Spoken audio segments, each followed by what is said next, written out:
The idea of self-protection is one that many of us consider in our daily lives, whether it's about securing our homes, our families, or our personal belongings. But when the topic of self-defense comes up in the context of rural South Africa, especially among farmers, it takes on a whole new level of urgency and complexity.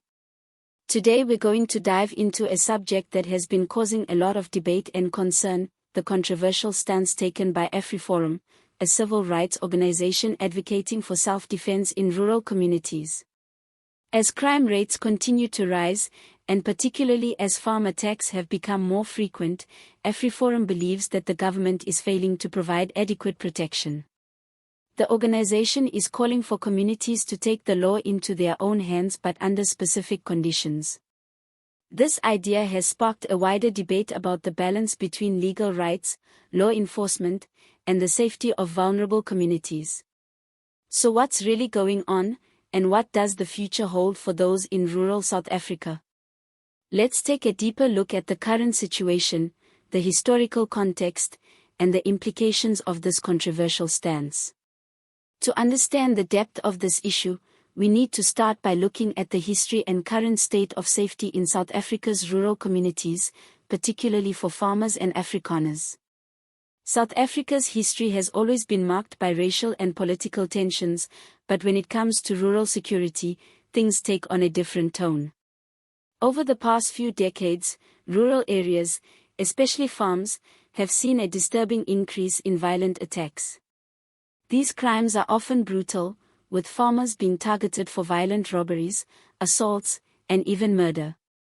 The rise in farm attacks can be traced back to the early 1990s, but it wasn't until the mid-2000s that the issue really started gaining attention from the public. Despite repeated calls from farming communities for better security measures, the government has struggled to implement a comprehensive rural safety strategy. AfriForum, founded in 2006, has been an outspoken advocate for Afrikaner and rural communities, focusing on issues like education, language, and cultural preservation. Over time, however, the organization has expanded its focus to include rural safety, particularly in response to the increasing frequency of farm attacks. The organization claims that these attacks have not only been increasing in numbers but also in brutality. AfriForum has criticized the government, particularly the South African Police Service, SAPS, for its inability to effectively protect rural communities.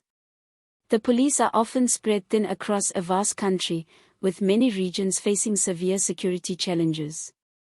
This leaves smaller rural communities particularly vulnerable, and it is in this context that AfriForum is now advocating for a controversial solution, self-defense. In a recent media briefing, AfriForum's head of community safety, Jock Broodryk, emphasized that the organization is not calling for vigilante justice or for people to take the law into their own hands recklessly. Instead, he argued that communities should be empowered to defend themselves but within the boundaries of South African law. According to Broodryk, every South African has a constitutional right to protect themselves, their families, and their property. This includes the right to own firearms for self-defense. Broodryk made it clear that AfriForum is working within the framework of the law, organizing training programs for responsible firearm ownership, legal self-defense strategies, and emergency response tactics. The idea is to create a sense of preparedness among rural communities without resorting to unlawful behavior. However, this call for self-protection has raised several questions. While many in rural areas may feel desperate for some sort of protection, others are concerned that allowing civilians to take an active role in security could lead to unintended consequences. For example, what happens when people take matters into their own hands without proper training or understanding of the law? Could this lead to further violence or misunderstandings? These are serious questions, and they have sparked a lot of debate not only within South Africa but also in the international community. On the one hand, AfriForum argues that the government's current approach to rural safety is too reactive rather than preventative. According to the group, the police response to farm attacks is often too little, too late. Many farm attacks occur in isolated areas where police presence is minimal, and by the time law enforcement responds, it's often too late to prevent or stop the attack. Broderick and other AfriForum leaders believe that communities need to be able to act proactively, taking measures to protect themselves before the worst happens. But this raises another question: how much responsibility should fall on the shoulders of the citizens themselves? Should communities be expected to arm themselves and take on a more active role in security, or should this responsibility lie with the government and law enforcement agencies? The South African Police Service, for its part, has maintained that it is fully committed to ensuring rural safety. Police Minister Becky Cele has repeatedly stated that rural areas are a priority for the SAPS and that efforts to combat farm attacks are being stepped up. Cele has emphasized that while communities should cooperate with law enforcement, it is crucial that they don't take the law into their own hands. This perspective, of course, brings to light the tension between the role of law enforcement and the needs of the community. While the government insists that security forces are doing everything they can, AfriForum's criticism suggests that these efforts are still falling short in the eyes of many South Africans, particularly in rural areas.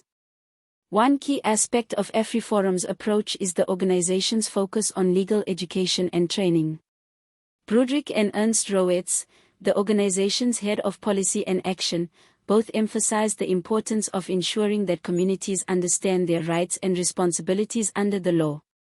AfriForum has been conducting various workshops aimed at educating citizens on topics like responsible firearm ownership, self-defense laws, and the steps to take when facing an emergency. The group's goal is not to replace law enforcement but to work in tandem with them, supplementing the efforts of the police where resources may be lacking. While AfriForum insists that its approach is rooted in the law, critics are concerned about the potential for escalation. The idea of armed civilians, trained or otherwise, could potentially lead to more confrontations, some of which could be deadly.